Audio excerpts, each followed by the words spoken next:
ஒரு தொலைபேசி வாயிலாக இணைந்திருக்கிறார் மூத்த பத்திரிகையாளர் திரு தராசியாம் அவர்கள். சார் வணக்கம். பாஜகவினுடைய வேட்பாளர் பட்டியல் வெளியாக இருக்கிறது, எப்படி பார்க்கிறீங்க? பெரும்பாலும் எதிர்பார்த்த பெயர்கள் தான்.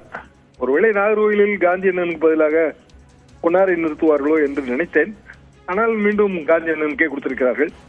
4 சிட்டிங் எம்எல்ஏக்கள், 3 மீண்டும் வாய்ப்பு தரப்பட்டிருக்கிறது. ஒருவர் முடக்குறிச்சி அவர் வாய்ப்பு வேண்டாம் என்று கூறியதாகத்தான் கேள்வி.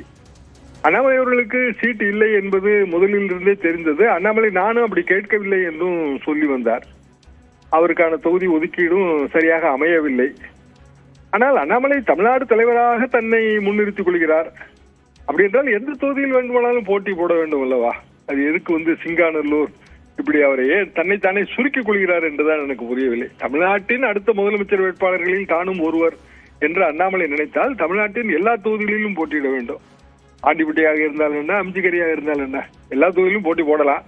அந்த துணிச்சல் அவருக்கு இல்லை என்றுதான் நான் நினைக்கிறேன்.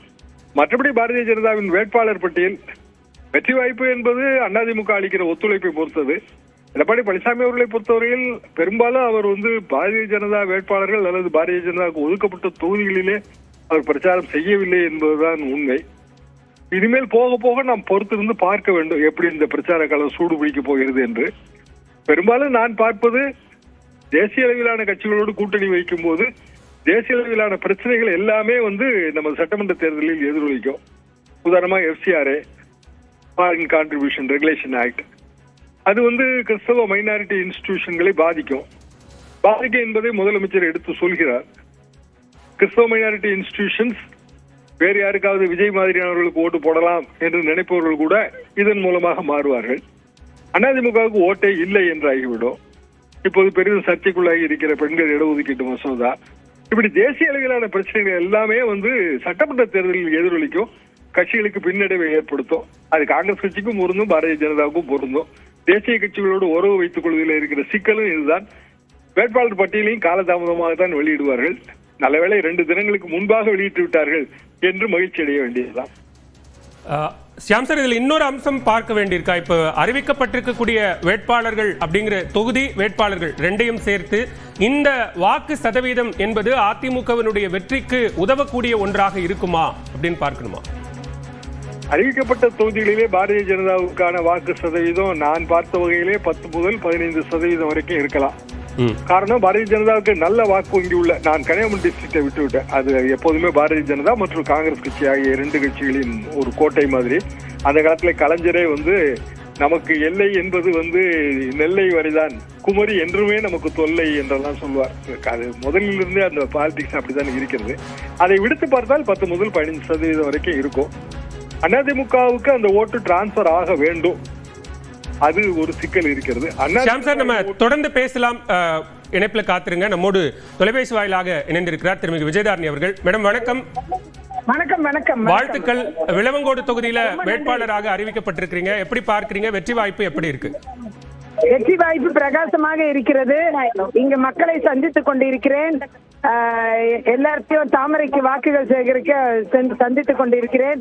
மீண்டும் 4வது முறையாக விளவங்கோடு தொகுதியில் மக்கள் எனக்கு வாய்ப்பளிப்பார்கள் என்ற முழு நம்பிக்கை எனக்கு இருக்கிறது. நிச்சயமாக வெற்றி பெற்று சட்டமன்றத்தில் விளவங்கோடு மக்களின் குரலாக எதிரொலிக்க எனக்கு அந்த வாய்ப்பை அவர்கள் தந்தருவார்கள் என்பதில் இருவேறு கருத்து இல்லை. காங்கிரஸ் கட்சியினுடைய சட்டமன்ற உறுப்பினராக வென்ற விஜயதாரணி இந்த முறை பாஜக வேட்பாளராக களம் காண்கிறார். அந்த கட்சி பேதம் என்பது தொகுதி மக்கள்கிட்ட இருக்கா? இல்ல, அந்த மாதிரி எந்த பேதமும் இல்ல. இங்க என் பக்கத்துல நிறைய பெண்கள் நிக்கிறாங்க. மக்களை சந்தித்துக் கொண்டிருக்கிறேன். எல்லாரும் தாமரைக்கு தான் வாக்களிக்கிறேன், விஜயதரணிக்கு வாக்களிக்கிறேன் அப்படின்னு சொல்றாங்க. நான் நிறைய பணிகளை இங்க கொண்டு சேர்த்திருக்கிறேன். விளவங்கோடு தொகுதியில கடந்த 13 ஆண்டுகள் மக்களுக்காக பணியாற்றி இருக்கிறேன். இங்க நிறைய பணிகளை கொண்டு சேர்த்திருக்கிறேன். அது எல்லாருக்கும் தெரியும் இங்க. அதனால நிச்சயமா மக்கள் பணியை கருதி, என்னுடைய உழைப்பை கருதி, அவர்களுக்காக நான் பேசக்கூடிய விஷயங்கள் தொடர்ந்து சட்டமன்றத்தில் அவர்களுடைய குரலாக நான் ஒலித்துக் கொண்டிருப்பதை அவர்கள் பார்த்திருக்கிறார்கள். ஆகையால் நிச்சயமாக அந்த வாய்ப்பை அவர்கள் எனக்கு தருவார்கள் என்பதில் எனக்கு மாற்று கருத்து இல்லை. என்னை வெற்றி பெற செய்து சட்டமன்றத்திற்கு அனுப்பி அவர்களுடைய குரலாக என்னை ஒலிக்க வைப்பார்கள் நிச்சயமாக. 27 தொகுதிகளுக்கான அந்த வேட்பாளர் பட்டியலை உங்களை தவிர்த்து 26 வேட்பாளர்களை எப்படி பார்க்கிறீங்க? அவங்களுக்கான வெற்றி வாய்ப்பு என்பது எப்படி இருக்கு? சிறப்பாக இருக்கிறது. மணிமணியான வேட்பாளர்களை பாரதிய ஜனதா கட்சி தேர்வு செய்திருக்கிறது. அனைவருமே வெற்றி வேட்பாளர்களாக பார்க்கிறேன். அந்தந்த பகுதிகளில் ஏற்கனவே பணியாற்றிக் கொண்டிருக்கிற பாஜக நண்பர்கள் இன்றைக்கு நல்ல வேட்பாளர்களை கட்சி கொடுத்திருக்கிறது. அவர்களை உயர்த்தி பிடித்து வெற்றி பெற செய்வார்கள் என்ற நம்பிக்கை எனக்கு இருக்கிறது. இந்த முறை களம் ஒரு 4 முனை போட்டியாக மாறி இருக்கு. புதுதா ஒரு பிளேயர் தாவேக்க உள்ள வராங்க. சோ அவங்களும் கடுமையான பரப்புரைகளை மேற்கொள்கிறார்கள். அப்படி இருக்கும்போது அது வெற்றி வாய்ப்பில் ஏதாவது தாக்கத்தை ஏற்படுத்துமா? நிச்சயமாக எங்களுடைய வெற்றி வாய்ப்பு அதிகரித்திருக்கிறது. சொல்ல போனால் அந்த வகையில் அவர்களுடைய பிரச்சாரம் என்பது எந்த அளவுக்கு மக்கள் மத்தியில் செல்லும் என்பது கேள்விக்குறியாக உள்ளது. அந்த அளவில் இன்றைக்கு பாஜகவின் வேட்பாளர்கள் சிறந்த வெற்றியை பெறுவார்கள் என்பதில் மாற்று கருத்து இல்லை. எனக்கும் என் தொகுதியில் நல்ல வெற்றியை தேடித்தரக்கூடிய இடத்தில் மக்கள் என்னுடைய பணியை வாழ்த்துகிறார்கள். இன்றைக்கும் என்னை நினைவு கூர்ந்து விஜயதரணி என்று பெயர் சொல்லும் அளவிற்கு என்னை பெயர் வைத்து அழைக்கக்கூடிய இடத்தில் இன்றைக்கு சிறுவர்கள் முதல் வயதானவர்கள் வரை என்னை பெயரை கொண்டு அழைக்கக்கூடிய இடத்தில் நான் இருந்து கொண்டிருக்கிறேன். அந்த அளவில் வேறு எந்த கட்சியுடைய வாக்குகளும் பாதிக்காது. அதிகமான வாக்கு வித்தியாசத்தில் வெற்றி பெறுவதற்கான சாத்தியக்கூறுகள் இருக்கிறது என்பதுதான் காண முடிந்த ஒன்று, களத்தில் காண முடிந்த ஒன்று. நன்றி திருமிகு விஜயதாரணி, இணைப்பில் வந்து கருத்துக்களை பகிர்ந்து கொண்டமைக்கு. பாஜகவினுடைய வேட்பாளர் பட்டியல் வெளியாகி இருக்கிறது. 27 சட்டமன்ற தொகுதிகளுக்கான வேட்பாளர்கள் அறிவிக்கப்பட்டிருக்கிறார்கள்.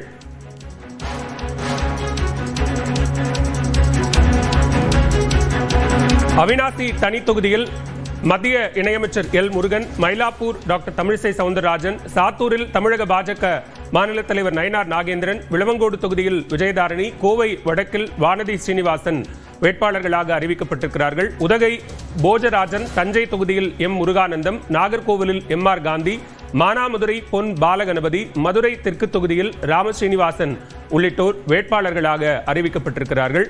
மிகவும் எதிர்பார்ப்புக்கு உள்ளாகி இருந்தது 2 தேசிய கட்சிகளினுடைய வேட்பாளர் பட்டியல். தொடர்ந்து ஒரு தாமதம் என்பது நிலவி வந்த நிலையில் தற்போது பாஜகவினுடைய வேட்பாளர் பட்டியல் வெளியாகி இருக்கிறது.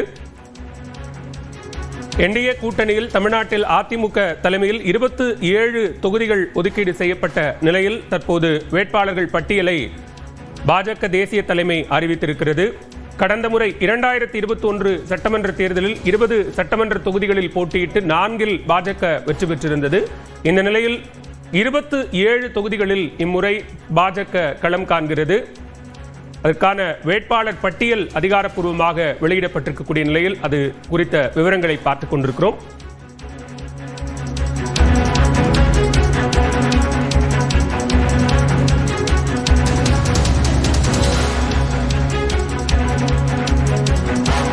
இருபத்து 7 தொகுதிகளுக்கான வேட்பாளர் பட்டியலில் 5 பெண் வேட்பாளர்களுக்கு வாய்ப்பளிக்கப்பட்டிருக்கிறது என்ற விவரத்தையும் பார்க்கிறோம். அதே நேரத்தில் கடந்த முறை திருநெல்வேலி தொகுதியில் போட்டியிட்டு வெற்றி பெற்ற பாஜக மாநில தலைவர் நயினார் நாகேந்திரன் இந்த முறை தொகுதி மாறி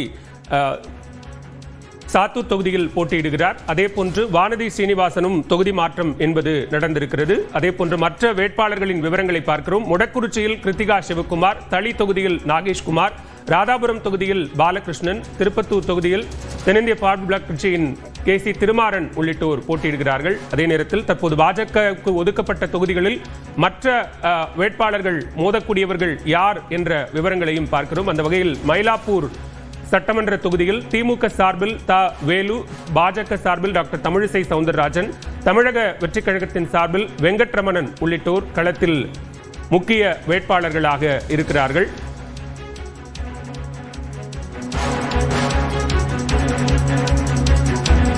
நம்மோடு தொலைபேசி வாயிலாக இணைந்திருக்கிறார் தஞ்சாவூர் தொகுதியினுடைய பாஜக வேட்பாளர் திரு எம் முருகானந்தம் அவர்கள். சார் வணக்கம். வணக்கம் சார். வாழ்த்துக்கள். வேட்பாளர்களாக அறிவிக்கப்பட்டிருக்கீங்க. எப்படி இருக்கு வெற்றி வாய்ப்பு, எப்படி இருக்கு களம், எப்படி இருக்கு? ரொம்ப நன்றி சார், ரொம்ப நன்றி. இங்க தஞ்சாவூரை பொறுத்த வரைக்கும் ஒட்டுமொத்தமாவே இப்ப தேசிய ஜனநாயக கூட்டணிக்கு ஆதரவாக தான் மக்கள் மனநிலை இருக்கு அப்படிங்கறத உங்களுக்கு நல்லா தெரியும். அதே தஞ்சாவூர்ல பாத்தீங்கன்னா தஞ்சாவூர்ல இருக்கக்கூடிய மக்கள்கிட்ட தேசிய ஜனநாயக கூட்டணிக்கு ஆதரவான மனநிலை ஒண்ணு இருக்கு. அதே நேரத்தில் தஞ்சாவூர்ல திமுக அறிவிச்சிருக்கக்கூடிய வேட்பாளர் மேயரா இருக்கக்கூடியவர், அவருக்கு எதிரான மனநிலை மிகப்பெரிய அளவுல. அதனால தஞ்சாவூர் சட்டமன்ற தொகுதியில கண்டிப்பா இந்த தடவை பிஜேபி வெற்றி பெறும், தேசிய ஜனநாயக கூட்டணி வெற்றி பெறும். எங்க கூட்டணி கட்சி எல்லாருமே இணைஞ்சு வேலை பார்க்க தயாரா இருக்காங்க.